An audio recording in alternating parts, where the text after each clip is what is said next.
Hello and welcome to Battlecast, the show where we talk about the greatest battles in history and drink beer. I'm Luke, and today I'm joined in the bunker with Quasimodo. He just left his bell tower and is visiting us tonight in the bunker. God, I hate you. I wish you guys could see Chris right now. He just had LASIK surgery, and he had an allergic reaction to the drugs they used on him. His head is swollen like that balloon guy in Big Trouble in Little China.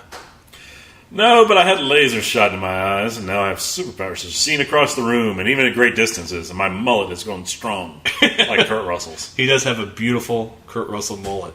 Well, guys, I want to give a shout-out to James from Saskatchewan, who asked how Chris and me met. First off, James, I want you to know that I love Saskatchewan. Corner Gas is the best show ever made. As far as how Chris and I met, we met in the newborn baby ward of Emory University Hospital, where we were conjoined twins. At least it feels that way sometimes. I'm going to give a shout out to Jean at Emory. I know she and some of her friends like to listen to the show during the night shift. I'm a big supporter of night shift. I love everything about it. Well, tonight we're talking about one of my favorite battles. We're talking about the Battle of Cannae. This battle demonstrated Hannibal Barca's mastery of surprise and envelopment. Hannibal? Barca? Was he framed for a crime he didn't commit? Did he escape prison? Did he mainly survive as a soldier of fortune? Well, I don't know. We're going to find out. I'm assuming Carthage had a problem that no one else could help. You know what? I love it when a plan comes together. Me too. But you know what? Before we can do anything, we have to do the most important thing. What's that? Break out stogies? Find face? And Howlin' Mad Murdoch? No. Well, yes. And crack open a few cold ones, baby.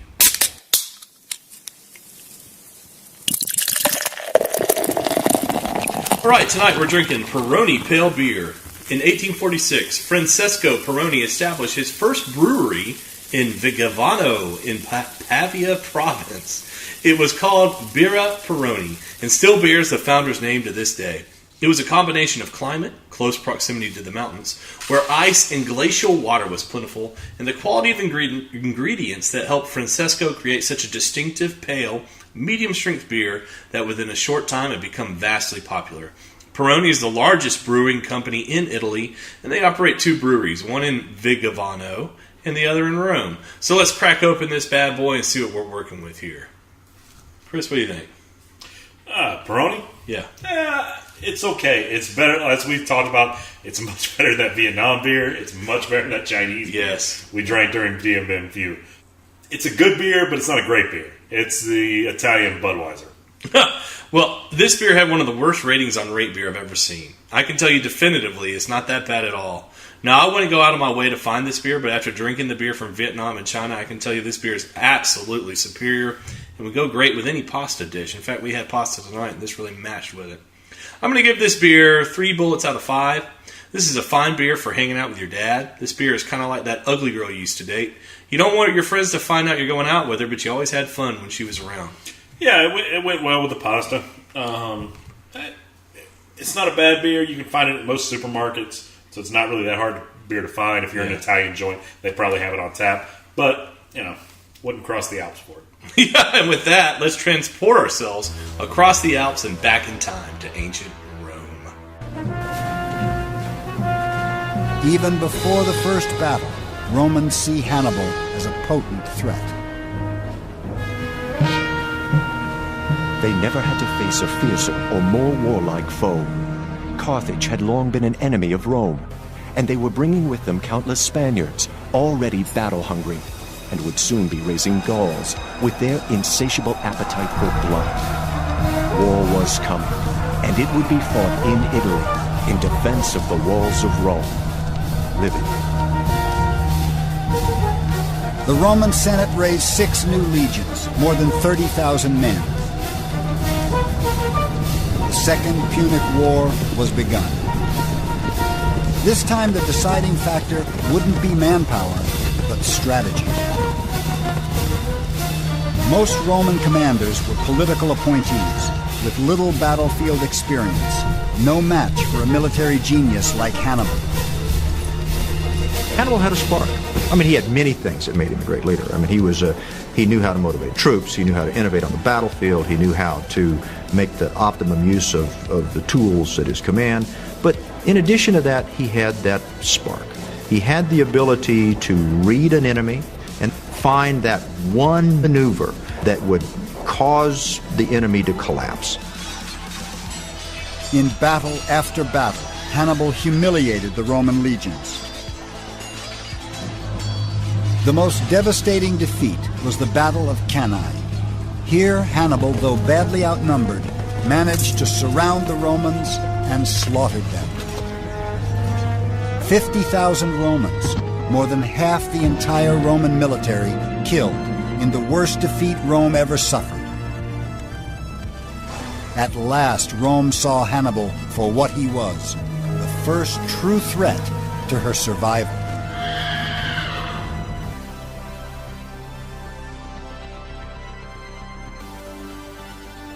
It's a name that still strikes terror into us today, Hannibal. We design our most frightening novels and movies around him. He is at once highly intelligent and yet evil at the same time. I remember watching Silence of the Lambs when I was a kid with Chris. I shuddered with revulsion as I watched Hannibal, so utterly alien to all our values, amoral and yet cunning, educated and yet violent, intelligent and yet primitive. What Chris and I were experiencing while watching Silence of the Lambs was a folk memory inspired by a real-life man, a man who was a genius on the battlefield, a man of unmitigated hatred, a man whose name literally means lightning. I'm talking about master tactician Hannibal Barca of ancient Carthage. Hannibal! Hannibal! Hannibal Barca was the boogeyman of ancient Rome. In the Harry Potter universe, he would be Voldemort. In the Lord of the Rings universe, he would be Sauron. In the SEC universe, he would be Nick Saban. I want you to notice how the Lord of the Rings and Harry Potter examples sound. Say it out loud. Sauron. Sounds a lot like Satan. Voldemort. Sounds like mortician or mortify. These are folk memories that harken back to ancient languages and religions many of you thought we didn't have anymore. But you can't outgrow the culture your parents have given you. Just as Chris's name means a carrier of Christ, even though he hasn't been in church for years. Now say the word Hannibal. It sounds like cannibal. It sounds like animal.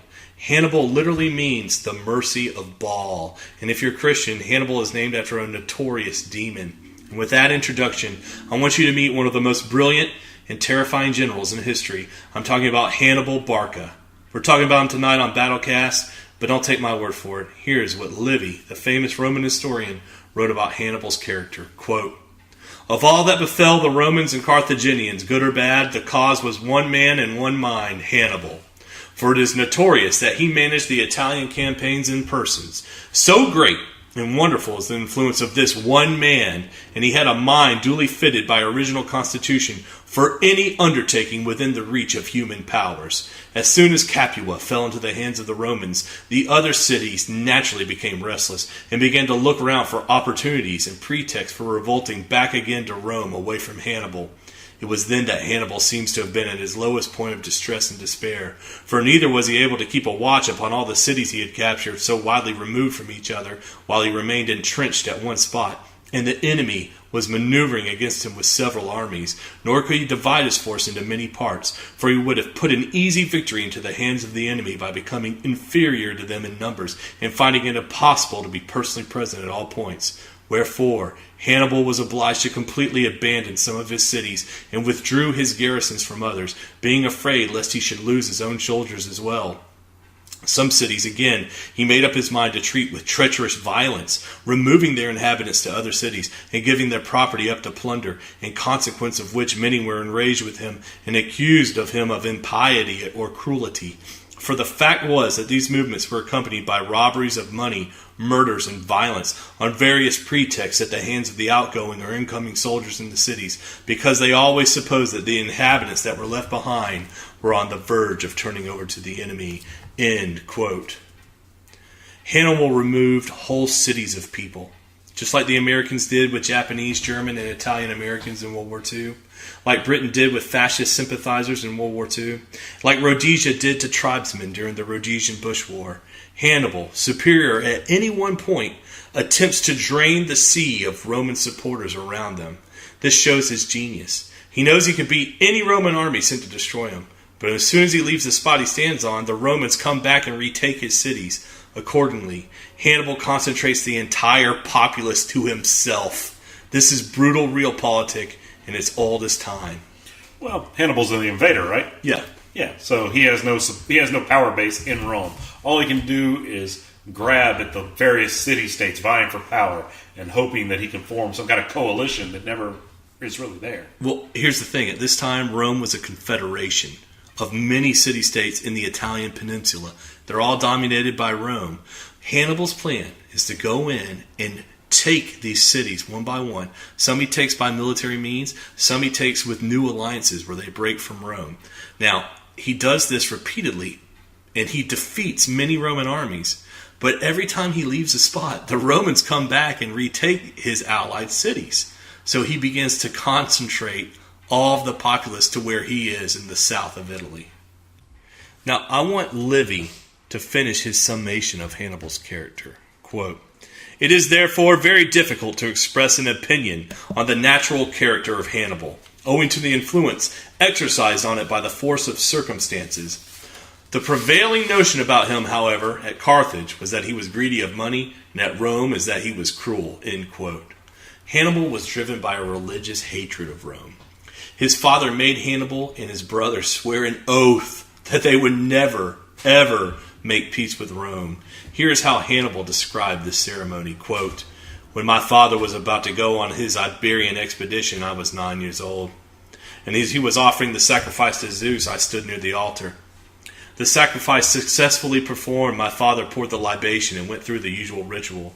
He then bade all the worshippers to stand a little back, and calling me to him, asked me affectionately whether I wished to go with him on his expedition. Upon my eagerly assenting and begging with boyish enthusiasm to be allowed to go, he took me by the right hand and led me to the altar and bade me lay my hand upon the victim and swear that I would never be friends with Rome, and if anyone ever makes terms or friendships with her, then you need not wait for any slander to make you distrust me and be on your guard against me, for there is nothing in my power that I would not do against Rome." End quote. So Daddy Hannibal, he'd be hating some Romans. That's right. He actually fought in the First Punic War. His name was Hamilcar Barca.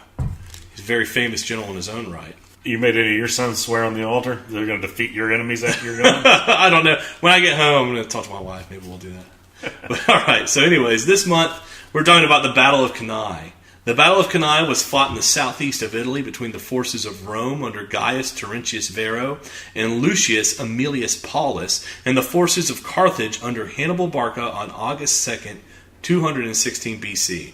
The battle led to the breakdown of the Roman Confederation and left the entire Italian peninsula exposed to Hannibal Barca's forces. The battle features one of the greatest tactical maneuvers in human history. After this battle, the only thing that stood against Rome was the city's formidable walls. So much of what we take for granted was at stake.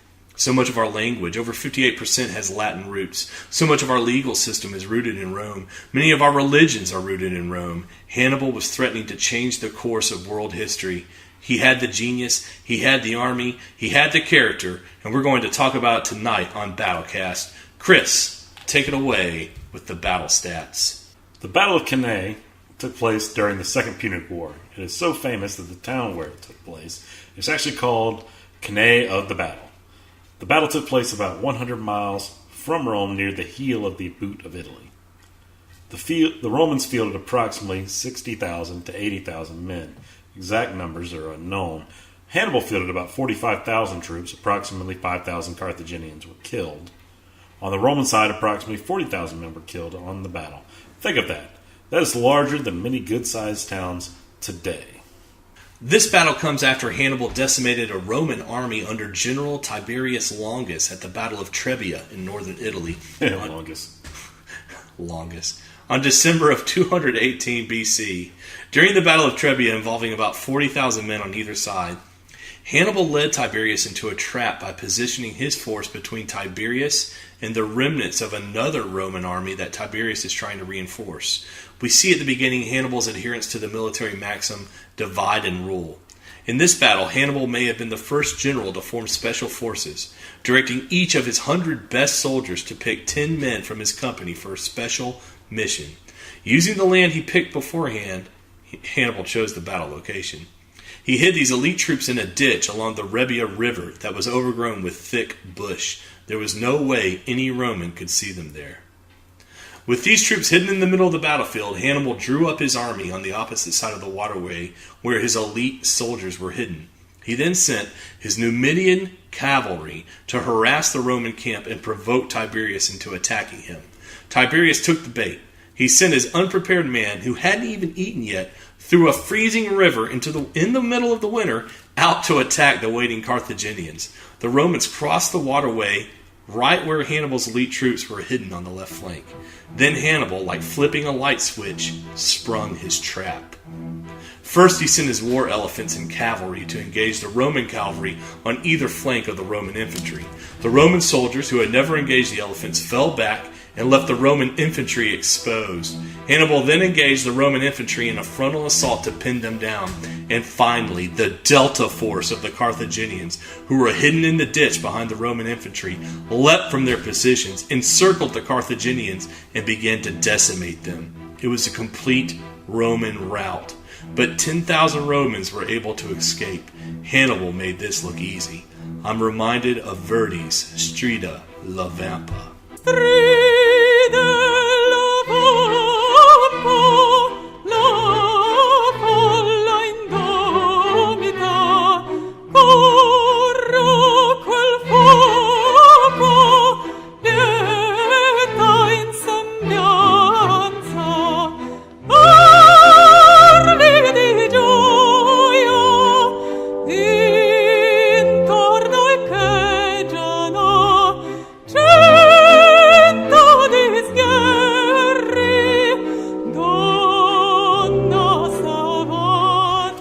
Hannibal has 1 point on the board.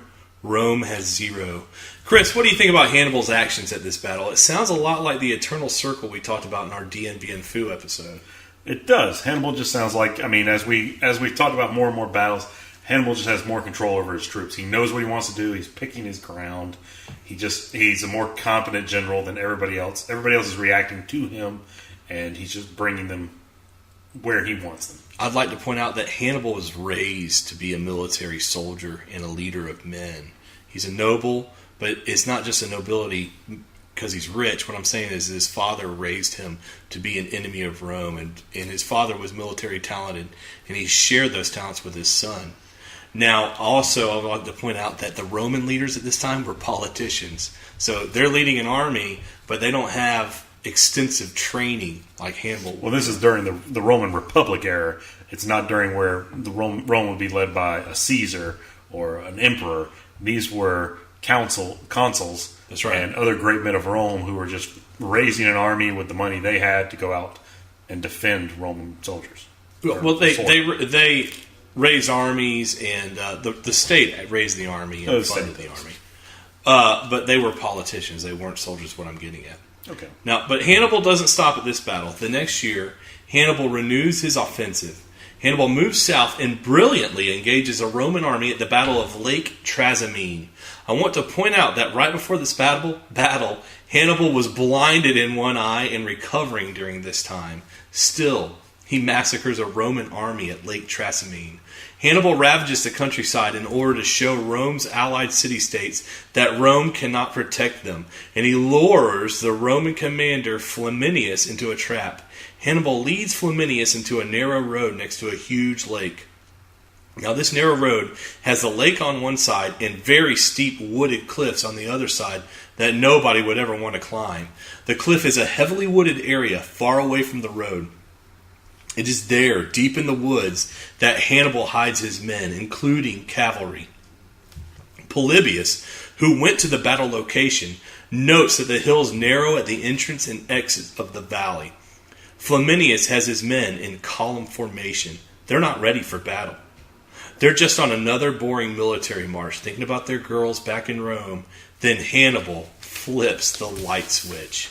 Quick as a thought in your mind, Hannibal sends his cavalry into the flanks of the Romans, cutting off the rear. Simultaneously, he cuts off the Romans in the front with his infantry.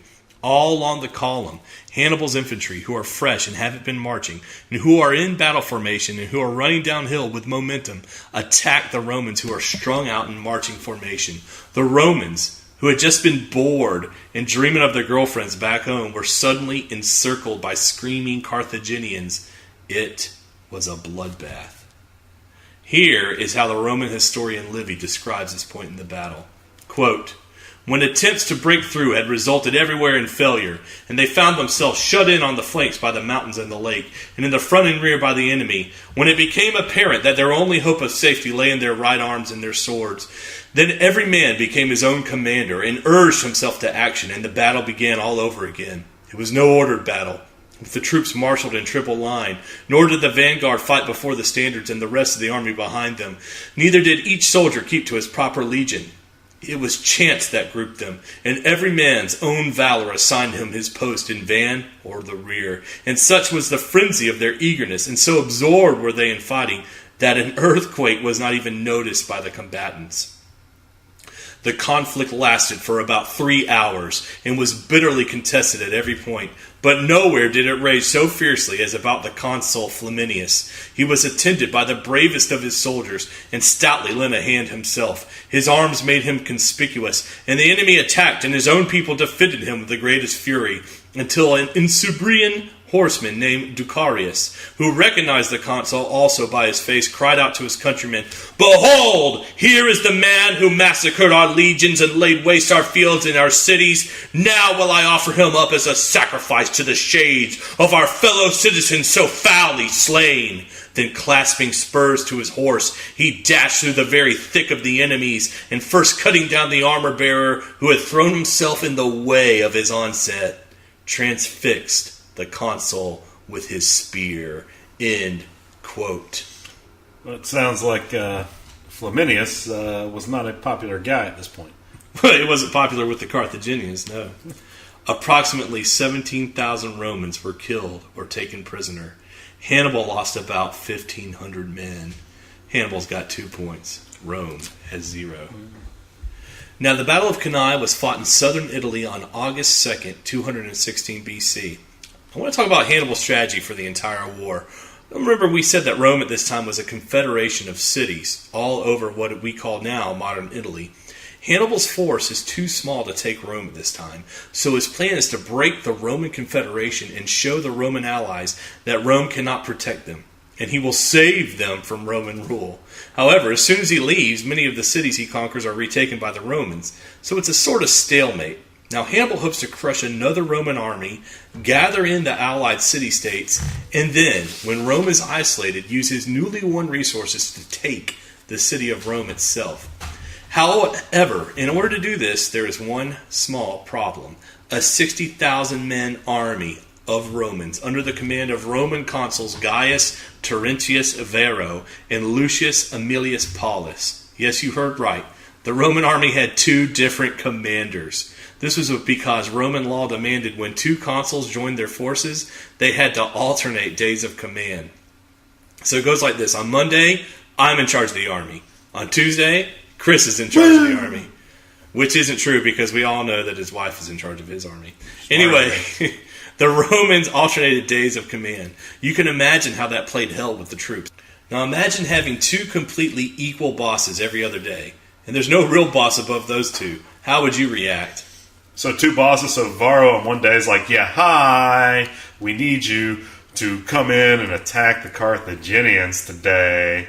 Yeah. And then on the next day, Pallas is like, yeah, hi, we didn't really start late or anything, but we're definitely probably attacking the Carthaginians today. That's exactly right. 2 different bosses. And I heard you might be having trouble with your TPS reports. I'll get those TPS reports to you, I promise. First thing Monday. Now, here's the problem with alternating days. A man as smart as Hannibal can watch an army maneuver and read the personality of its general. At this point, Hannibal can maneuver, assess the Romans' reaction, and pick the general to fight. So he gets to pick the easiest general to fight. Now, the battle starts with about 5 days of maneuvers as Hannibal and the Roman generals jockey for a good position. With this caveat, Aemilius is cautious and Varro is rash. Varro is aggressive. He wants to seize the initiative and strike Hannibal. But every other day, the army is commanded by Aemilius, who is cautious and hesitant. He doesn't want to get his army destroyed. On the first day, Aemilius arrives in the area around 5 miles from Hannibal. The next day, Varro pushes closer to Hannibal along the edge of a river, the Ophidius River. Well, I mean, Hannibal just seems to be using the battlefield and the terrain to his advantage. Are the Romans at this time employing the tactics that the Roman the Roman Empire will deploy later. Basically, they're building a siege. They're building an entire fort and camp somewhere near the battlefield. Yes, they do have a camp, and it is a fortified camp near the battlefield. They've dug trenches and stakes, and then they're going to send their army forth to fight Hannibal, but they have this position to fall back to. That's right, and actually later Hannibal's going to harass them in their camp to try to draw them out. Now the next day, the third day, Aemilius is back in charge. He camps close to the river and splits his army, with 2/3 on one side of the river and the other third across the river. Some historians think Aemilius is trying to get to high ground 4 miles away. If so, Hannibal realizes this and maneuvers his forces between the Romans and the high ground. The next day, Hannibal prepares his forces for battle, and the Romans stay in place on the river, still split in 2 unequal groupings. Breaking a cardinal rule of military art, always concentrate your forces.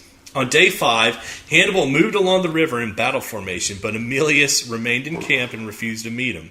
That same day, Hannibal sent his Numidian cavalry to harass the Romans and prevent them from getting water. Do the Romans have cavalry? Yes, they do have cavalry. Yeah. How do they use it?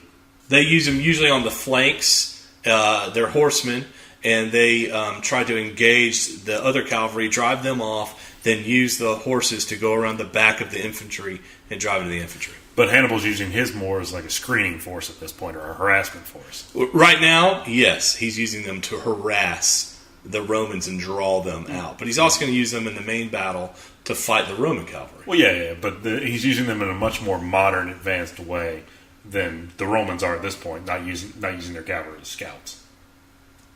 I'm sure that the Romans had scouts out, but yeah, he's using them to try to just draw out the Romans by inflicting a few casualties.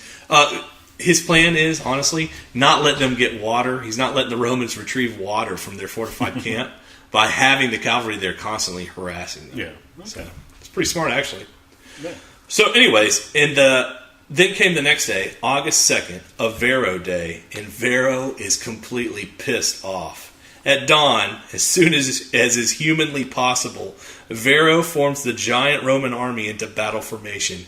Hannibal forms his army into a convex line of battle and marches forward to meet Varro. Livy describes Hannibal's army like this, quote, "You would have thought that the Africans were an almost totally Roman battle line. Their weaponry consisted mainly of the spoils of Trasimene, but also of Trebia. The Gauls and Spanish troops were uniquely terrifying, both for their giant physique and ferocious looks, and also the Gauls were naked from the waist up. The Spanish, with their linen tunics, edged with purple, presented an extraordinary line of dazzling white. When fully deployed, their overall numbers came to 40,000 infantry and 10,000 cavalry." End quote. So what we're saying here is basically at that point, Hannibal's army consisted of what almost looked like a Roman legion, as they had looted so many corpses, and of all the city-states, that the ones that were still loyal to Hannibal had joined him, they were almost fighting in a Roman fashion. Yeah, the people that saw it thought they looked like a Roman army because they had so many weapons they had taken from the dead Roman. Here is how Hannibal started the battle. With a great yell, the auxiliaries charged, and with a clash of light-armed troops, the battle began. Then the Gallic and Spanish cavalry on the Carthaginian left engaged the Roman cavalry on the right. The cavalry squadrons had to meet each other head-on, since with the river on one side and the infantry lines on the other, there was no room for the more usual mobile maneuvers. For both sides, it became a hand-to-hand struggle. The horses were jammed together and unable to move, so their riders had to resort to grabbing their enemies and trying to drag each other from their saddles. It became, in effect, almost entirely an infantry battle, ferocious while it lasted, which was not very long. The Roman cavalry were driven back and retreated. Ancient historian Polybius picks up this story, quote, "There was none of the normal wheeling evolutions, but having once met, they dismounted and fought man to man.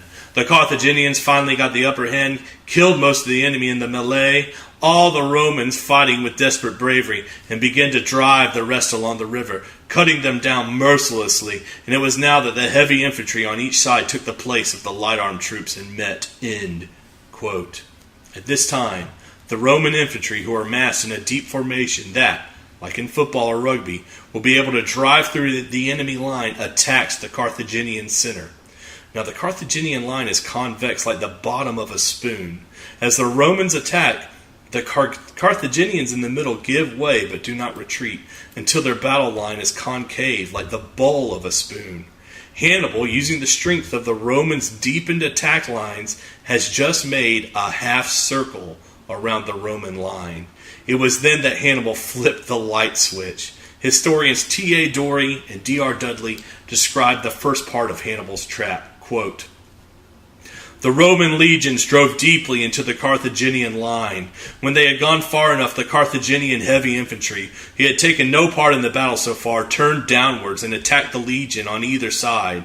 Meanwhile, the Numidians, who had kept the Roman left wing in action, before long the Carthaginian heavy cavalry swept across the Roman rear like castle pieces in chess to support them. The allied cavalry broke and fled. The Numidians were sent in pursuit. The heavy cavalry of Hannibal's brother then fell on the Roman rear to launch the battle into its terminal phase. Now the legions, fatally compromised by their tendency to bunch towards the center, were hopelessly encircled in a killing ground. All the Carthaginians had to do was kill." End quote. Here is how Livy describes this phase of the battle. Quote, "Consul Paulus had been seriously wounded by a slingshot early in the battle, but he continued to attack Hannibal's position in the center with a tightly knit body of soldiers, sometimes even managing to reverse the tide of battle. He was protected by a bodyguard of cavalry, but in the end they abandoned their horses because the consul no longer had the strength to control his own. Someone is supposed to have reported to Hannibal that the consul had ordered his cavalry to dismount, to which he replied, 'He might just as well have surrendered them to me in handcuffs and leg irons.'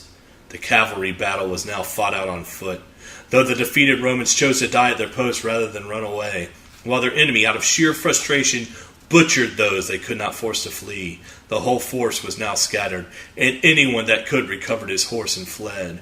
A military tribune named Gnaeus Lentilius was riding past when he saw the blood-stained consul sitting on a rock. 'Lucius Aemilius Paulus,' he cried, 'you are the only one whom the gods in heaven will hold blameless for today's disaster. Come, take my horse while there is still strength left in your body, and I am here to act as your companion and defender. Do not desecrate this dreadful battle further with a consul's death. We already have cause enough for tears without that.' The consul replied, 'You're a brave man, Gnaeus, and a good one. Bless you for it. But you have very little time to escape the enemy's clutches. Don't waste it in a futile act of pity. Hurry, tell the Senate to see Rome's defense is strengthened before the victorious enemy arrives, and have a quiet word for me in private with Quintus Fabius.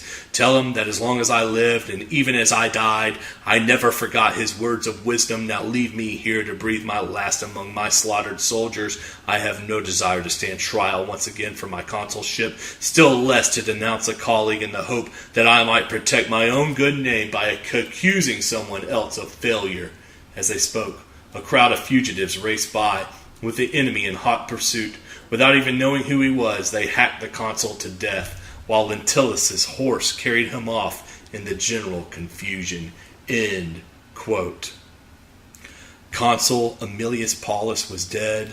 There fell with him 80 senators and 30,000 legionnaires. The Roman army was encircled again, caught in a trap by a man who knew their battle formations and tactics better than they did themselves. The man was Hannibal. The path to Rome was open. The year was 216 BC. The podcast was Battlecast. Chris, we have just witnessed the work of a master. Hannibal worked with armies the way sculptors work with clay. Most of his soldiers weren't even native Carthaginians. Now, there are those who say personality does not influence history, that only systems affect history. You know, at bottom, most systems are the result of personality. Where would the Mormon Church or the state of Utah be without Joseph Smith and Brigham Young? Where would the Christian Church be without Jesus and St. Paul? What about philosophy? Where would we be without Socrates and Plato, whose work still confounds undergraduates at universities across this planet? Where would critical theory be without Adorno and Marcuse, or psychoanalysis without Freud? And if you don't believe me, ask the 1,000 Kool-Aid drinkers at Jonestown who bet their lives that I'm right. No, dear listeners, no. Look at your own theories, systems, and religions. You'll find some great personalities creeping behind them. And we found one tonight, Hannibal Barca. Wait a minute, Luke. I love B.A. Baracus as much as anybody else. Duh. Hannibal loves it when a plan comes together. But doesn't he march on Rome? How can the story end there? Rome's the greatest empire Western civilization has ever known. They can't possibly be defeated. Well, you know what? You're going to find out next month in the thrilling sequel to the Battle of Cannae on Episode 6 on Battlecast.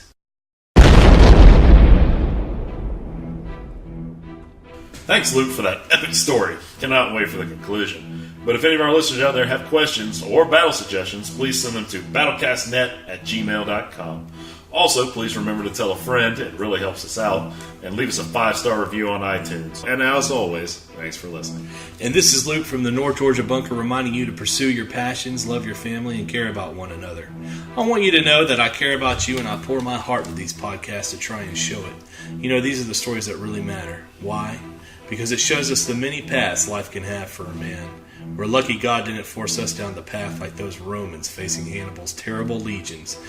And I want to thank Dynatron and Liz Catrin for providing our wonderful music tonight. And to sing us out is Liz Catrin singing Verdi's aria Strida La Vampa. Now Liz wasn't sure that Verdi would be a good match for Hannibal, but I knew better, because I listened to her beautiful voice on repeat when I typed these show notes. You can check out the book references and find Dynatron and Liz Catrin's information on our website, along with some bonus content that's only available there. And that's the Battlecast.com. And as always, I'm wishing you good times and good weather with good people. Bye.